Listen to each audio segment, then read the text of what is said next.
High friends, welcome back to my channel Rannabari Tukitaki form Swapna. আশা করি সবাই সুস্থ আছো, ভালো আছো। আজকে একটা নতুন রেসিপি নিয়ে চলে এসেছি। বলতে পারো রেসিপিটি একটা বিদেশি ভার্সন নাম আছে, এটা খুব ভালো একটা নাম খুঁজে বার করেছি। আনারসের রিং ফিটাস। আনারসের রিং ফিটাস বানাতে কী কী প্রথমে লাগছে উপকরণগুলি তোমাদের সাথে শেয়ার করি। আনারসের রিং লাগছে 6টি, ময়দা হাফ কাপ, কর্নফ্লাওয়ার 2 টেবিল চামচ, ডিম 1টি, চিনি লাগবে 2 টেবিল চামচ, থেতো করা গোলমরিচ লাগবে হাফ চামচ, নুন লাগবে 1 চিমটি, চিলি ফ্লেক্স লাগবে হাফ চামচ, দুধ লাগবে হাফ কাপ, বেকিং পাউডার লাগবে হাফ চামচ, ব্রেড ক্রাম্ব 2 কাপ, সাদা তেল ভাজবার জন্য যতটা প্রয়োজন ততটাই। এবার কিভাবে বানাতে হবে সেটা প্রথমে শেয়ার করে দিই। প্রথমে আনারসের রিংগুলিকে ন্যাপকিন দিয়ে মুছে একদম শুকনো করে নিতে হবে।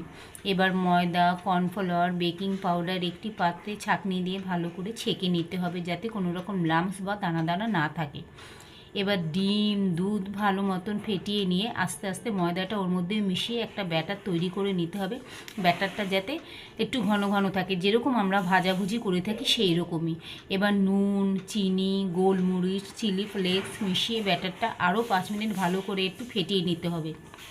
এবার ব্যাটারটা ফ্যাটানো হয়ে গেলে একটা জায়গায় এইভাবে একটা ঢাকা দিয়ে রেখে দিতে হবে 5 থেকে 10 মিনিট রাখার পর ব্যাটারটা আবার একটু হাত দিয়ে ভালো করে ঘুরিয়ে নিতে হবে। নিয়ে এর মধ্যে একটা আনারসের রিং ডুবিয়ে বেড কামে এই পিঠ উপিঠ ভালো করে মাখিয়ে তেলের মধ্যে গরম গরম তেলের মধ্যে ভেজে নিতে হবে।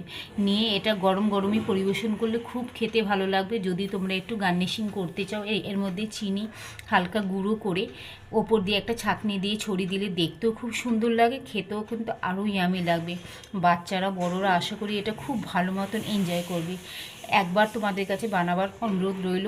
ভালো লাগলে রেসিপিটি লাইক করো, শেয়ার করো। চ্যানেলে নতুন হয়ে থাকলে চ্যানেলটা প্লিজ সাবস্ক্রাইব করে দিও। আবার হাজির হয়ে যাবো এরকম কোনো রেসিপি নিয়ে। আজকের মতন bye, tata, take care, sweet ডিমস।